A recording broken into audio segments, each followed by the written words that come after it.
Welcome to Ignite Your Confidence for women in leadership who want to speak up and stand out. I'm your host, Karen Laus. Here you'll get all of the tips and tools that you need to stand out with unshakable confidence. Let's jump into today's episode. Today's guest I am particularly excited about because we met in one fashion and then we became friends, and now we have boba dates whenever I come into town. So Sarah Johnson, I'm so excited to have you. Please tell the guests about you. No, you're the guest.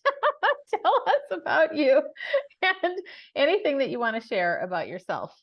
Yeah, well, first of all, thank you for having me. I know we've been talking about doing something together for quite some time, and it's been a blast getting to know you and visiting all those boba locations. We always try to hit a new one each time we meet together, so it's been a blast.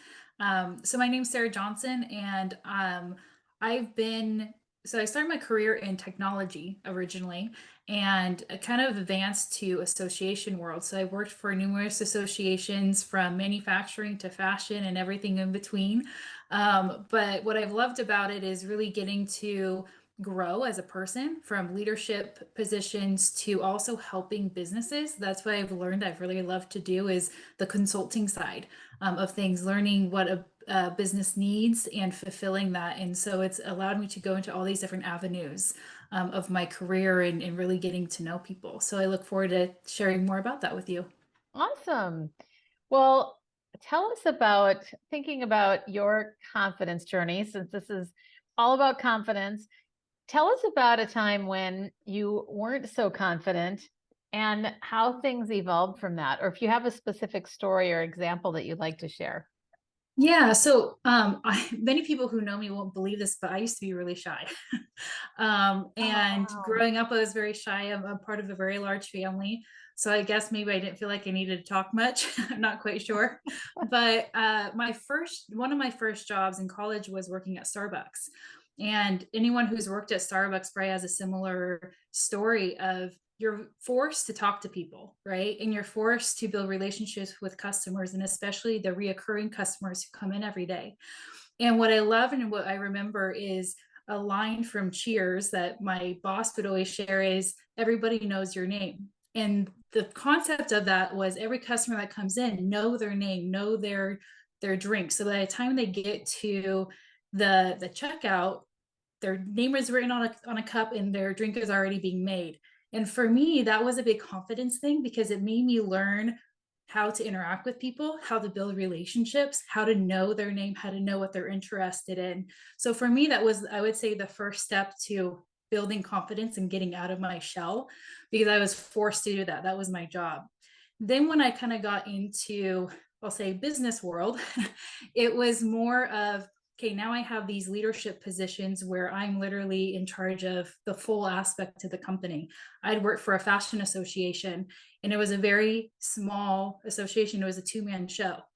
And I managed everything Wow. from the clients to being the assistant to being the event coordinator to everything in between. And so for me, that was a big confidence thing because I had to believe that the decisions I made that I was being confident in those that I said, okay, this is just how it's going to be. And that was, I think, the next biggest step for me in my career is just believing that I could do it, believing that the decisions I made were going to be, I won't say correct, but were going to be what they needed to be in that moment. And so I had to believe in myself and the decisions I was making. And that kind of led into, furthering my career into having a team and delegating them and that sort of thing. So that's kind of where it kind of grew for me as far as confidence. And I'm still growing every day as everyone is through conversations and, asking for raises, which happy to talk through further of that. But that's, I think, is a constant journey of confidence. Hmm. That's a really good point. And thank you for your vulnerability about that, because I think a lot of times when people are listening to interviews like this, it's easy to think, oh, that person has arrived, or, oh, I'll never be as successful as that person, or that kind of thing. And so just, I love how you always show your humanity, Sarah. You're so easy Thank to you. relate to. And that story about Starbucks is really interesting. I'm super curious, and I'm wondering, first of all, where was that as far as the city or town? outside of Seattle. So, which is really funny because Seattle is where Starbucks was started. Yeah. But I grew up in Seattle and went to college and that sort of thing. So, managing, work life and college life at the same time. They are just a great, actually, company. Not to promote them, but great company for students who are, trying to manage both. Yeah, that's great. Well, because what it made me think of is how interesting that that was a value, and I love that about everyone knows your name. And so, Yeah. what percentage of people actually walk into Starbucks are regulars, at least in your experience? Oh, very large amount. I probably Okay. say 30%, 30, Oh, 40%. Because okay. especially when you live so close to one or two Starbucks, you're always going to the same one. And especially retirees, like that's what they do all day. They have their routine and that sort of thing. So it's a lot more than you would think. Mm-hmm. Mm-hmm. Yeah. Well, that's a wonderful goal. I think that's a great Yeah. example. Right. So, what do you think about as far as going back to where you started compared to where you are now? Did you think that you would be doing what you're doing now? No, and neither does my family, actually. I hear all the time, like, I was just at my brother's birthday party and in in in Seattle, and I saw people I haven't seen in 20 years, and they've known me since I was 5 years old. And the funny Wow. thing is they're like, I can't believe who you are, because again, I used to be this shy little thing, and now I will talk to anyone and everyone. You see me in the airport, I will go talk to you. I'm not afraid of Yeah. that anymore. So for my family, it's a big shock. For me, I'm very proud of that because I've grown a ton. But again, I'm still growing every day and learning every day. And, I'm always trying to be better at conversations and how to ask for what I want, which we've talked about quite a bit. Yeah. So yeah, it's shocking, but it's also so very fulfilling of where I've gotten to because I used to be very shy and very introverted. Now I feel like I'm both like introvert and extrovert. But I can, I enjoy that. And that's what's allowed me to build my Mm. friendships, allowed me to Mhm. build my very large network of people that I have in business life. Mhm. So it's gotten me pretty far. That's that's just fantastic. Well, I celebrate you, and I love that you can share this story for other people to learn from. Do you remember a time when you got it, you became, how should I put this? You became more confident. Like when I think about, here's the way that I would frame this. If you think about that person listening that might be shy, might be timid and afraid to speak up, what advice would you give that person? And perhaps part of that question is, how did you shift? Like, how did you go from introvert to where you are now? Yeah, so I think first and foremost, it's discovering who you are, right? Mm, I think be by yourself for just a little bit. I'm very independent. mm, And so I like being by myself. I also like being with friends, but I think the biggest thing is discovering who you are and being confident with who you are. Like, say, this is who I am. And I always say, be real and be you because mm. you're the only person you can be. You can't be anyone else. You are what you got. And because you don't have time to be anyone else and you shouldn't be. And I would say the other thing too is just be really knowledgeable. I think when you're knowledgeable and you know what you're talking about, that confidence comes out, especially if it's something that you're interested in. So, if you're asking for a raise, come with facts, come with the Mhm, knowledge of, hey, here's what I've done and have it written out, come with the numbers of, hey, here's what the industry is paying me, and that sort of thing. Instead of just saying, hey, this is what I want, come mhm, with facts. I think mhm. as what I've learned, that's a really big lesson I've learned just recently is how to ask for what you want, but it's being clear for yourself. So if you are clear for yourself of what you want, it's a lot easier to relate that. If you're not clear, it's more difficult, Yes. right? So you just need to be clear on what you want and then just go for it. And I think having 20 seconds of courage is really important.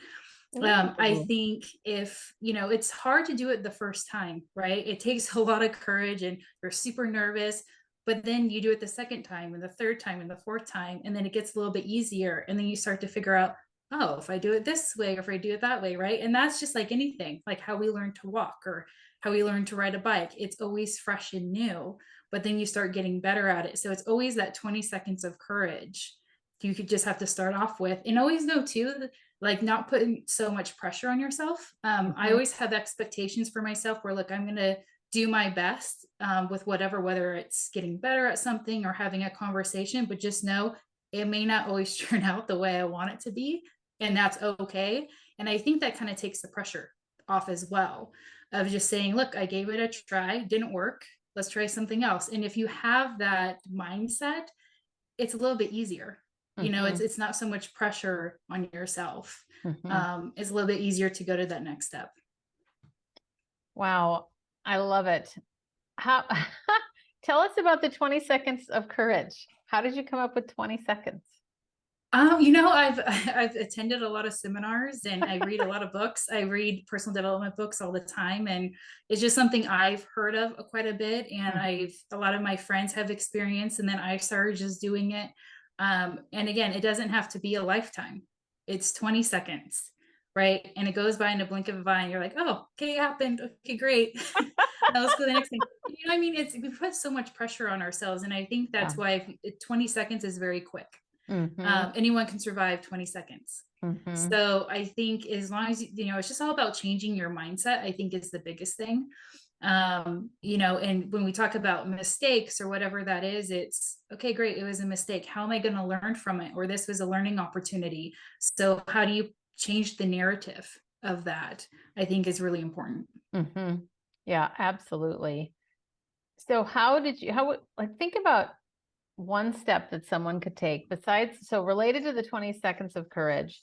If you think about that person who might be listening that's going, okay, how do I actually ask for what I want? So now specifically thinking about the courage related to that. And you've alluded a couple of times and said directly as well that, oh, we can talk about that later. I'd love to talk about that now if you're open to it, about a recent lesson that you've learned. I know I'm asking you three different questions in one here, but a recent lesson or anything that you could offer around asking for what you want.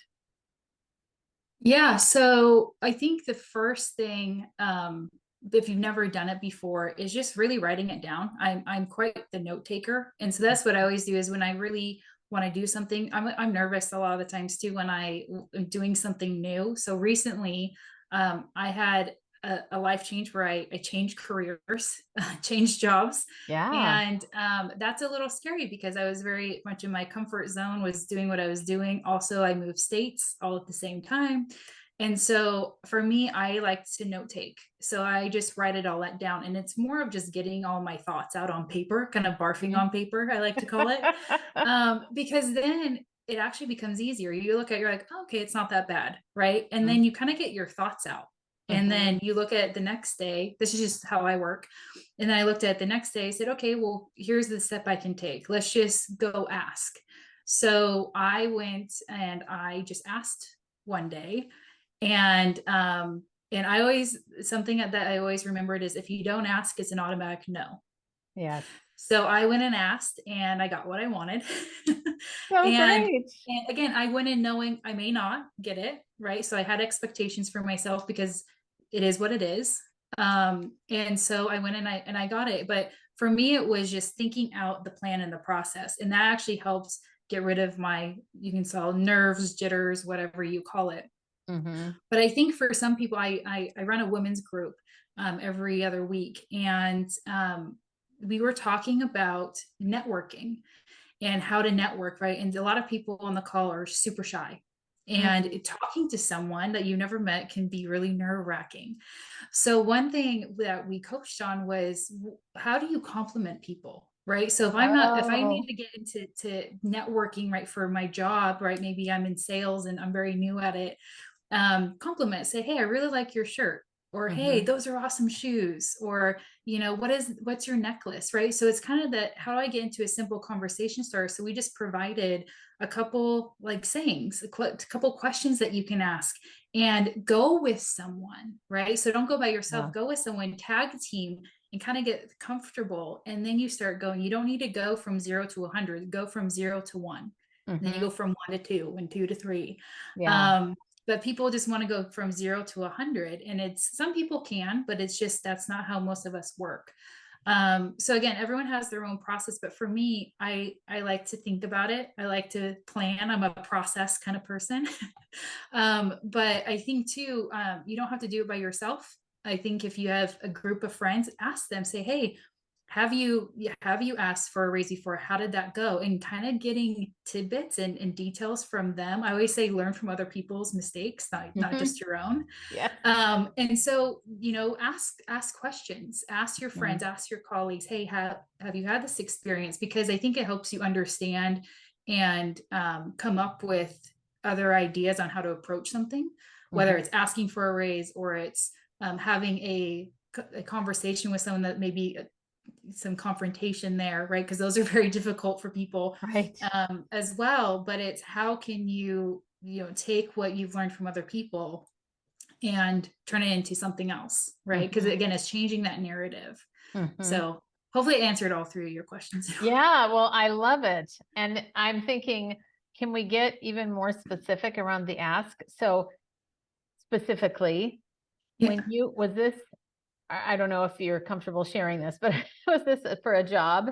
When you said you Yes. got it, this was the Yeah. job, right? Okay. Yeah. So did you create a job or did you go for one that was listed somewhere? I just straight up asked.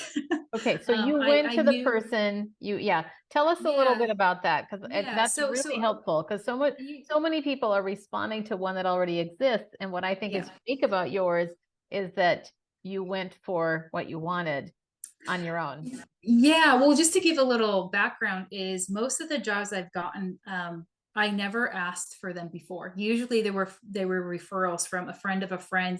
My name came up in conversation, and they reached out and they created a position for me. That's actually how my last two positions were built, and I Mhm. didn't ask for it. But again, it's all not just who you know, but who knows you, right? Yes. So and that kind of comes into this story where the world that I live in business is very small, and a lot of people, everyone kind of knows of each other. Yeah. So I knew of this company, I knew of a few people, but we weren't actually like buddy friends where I could just call up. But I did, and it took a lot of courage. I just called them and said, hey, look, I'm looking to move to this city and I need a job. And what do you got? That's literally what I said. And the Amazing. gentleman at the time, after I got hired, he goes, it was almost kind of odd that you called because I didn't expect that. And I said, yeah, but if I didn't ask, it would have been an automatic no, right? And I said, if I didn't ask, you wouldn't have hired me. He goes, well, you're right. So, but again, it could I have done that 15 years ago? No. Hmm. I would not have been able to have the courage to do it 15 years ago, but all my knowledge and everything I've been through the last 15 years built me up to that point, right? So I Yeah. didn't just do it out of the blue, the shy girl. I wasn't the shy girl anymore. Yeah. Um, but or for asking a raise, and I said that a couple of times is there's been times in my career, and that's just the world of business where you get all these things thrown on top of you because like, oh, she can do it, oh, Right. she's got it, right? Right. And then you don't think, oh, well, I should probably ask for a raise. And it's really hard to do that, especially as a female in business. Hmm. It's very difficult. And learning to say, hey, because I've learned everything as a conversation, right? So saying, hey, that's great. And I appreciate you for thinking of me and thinking that I can take this on. This isn't in my actual scope of my job description. Let's have that conversation and discuss a salary raise. Beautiful. Yes. Again, could have never done that 15 years ago, So but you good. start to build confidence and you start to understand your value. And that's what allowed me to reach out to this company because I knew what my value was in the industry. Hmm. And I really had to believe in myself because I actually wrote everything down that I had accomplished in one job. And was like, oh my gosh, I did a lot. And again, I think Amazing. that's where writing down comes into play because you're visually seeing it. A lot of times Mhm. we don't notice it because it's just happening so quick over time. But if you visually are writing it down or whatever, videos, whatever you call it, but it's visual, you see the progress, right? You see everything that you've done. And that to me was my resume. Here's Love it. everything I've accomplished. Ah, And it makes you feel good too about yourself. yes. Um, but yeah, I'll be honest, the interview wasn't so much an interview. They're like, you're in. Well, Well, that speaks so much to who you are, Sarah. And Thank you. you're so connected and you're such a wonderful human being. You're so good Oh, at thank what you you very do. much. Yeah, you are just so great. So anybody would be lucky to have you, and I'm sure you'll be running many companies one day if that's what you want to do. Yeah, yes, it is. So I see you with multiple businesses. Right. Well, what is you mentioned that you read a lot, and I know you're very into personal growth. What is the last book that you read? Well, I think the last book I read, and book I've read probably 50 times, and I really encourage people to read. It's called The Slight Edge, SLIGHTEDGE. And it's actually by a friend of mine who wrote it many years ago. The reason I love this book is because it talks about everything I've talked about. It's Mm, about, how do you grow? And it's this philosophy is everything you do compounded over time puts you on the success curve or failure curve. So when I said writing it down and seeing it visually, you know how you wake up, you're like, how did I get here? Right. mhm. Or how is my finances so bad or my health so bad? It's where we don't track it every day. So it's so minuscule. Every little decision is so small. It does compound. We just aren't aware of it. And it's an incredible book. It was actually rewritten a couple years ago to implement happiness into the philosophy. They also have a Slight Edge for Teens book. And when my Oh, brother was 12 years old, I paid him to read it, and we learned how to save money. I had three little buckets. You put your savings first, what you want to spend, um, and how to give back to charity. And so, that's something I always share. So every what time I have a niece or nephew, I have so many copies of this book, because I think if you can ingrain that philosophy, that kind of sets you up for everything else. And the reason I said I've read it so many times is because every time you read a book, you get something else out of it, yeah. but you also remember, like, oh shoot, I need to do that. So it's really helped in every aspect of my life, and it's a really easy book. You could probably read it in a weekend. Yeah. But it's a fantastic book, so I really encourage people to read it. Oh, thank you for the book recommendation. Yeah. That's great. Well, excellent. Well, Sarah, thank you so much. Where can people reach you if they'd like to reach out and have more conversations with you? LinkedIn is probably the best. You can just go to Sarah-Johnson. You should be able to find me right there. But looking Perfect. forward to connecting with other people and happy to answer any other questions. Awesome. Thanks for being here today, Sarah. Thank you so So glad. much. Look forward to our next boba. Yeah, me too. Thank you. And that's a wrap of another episode of Ignite Your Confidence. I'm your host, Karen Laus. Thank you so much for listening. If you loved today's episode, please subscribe and leave a review. It helps other people find the podcast faster, and it certainly helps me. If you're interested in more tips and tools around confidence, please join me over in my Facebook group called Ignite Your Confidence with Karen Laus. Remember, you too can stand out with unshakable confidence.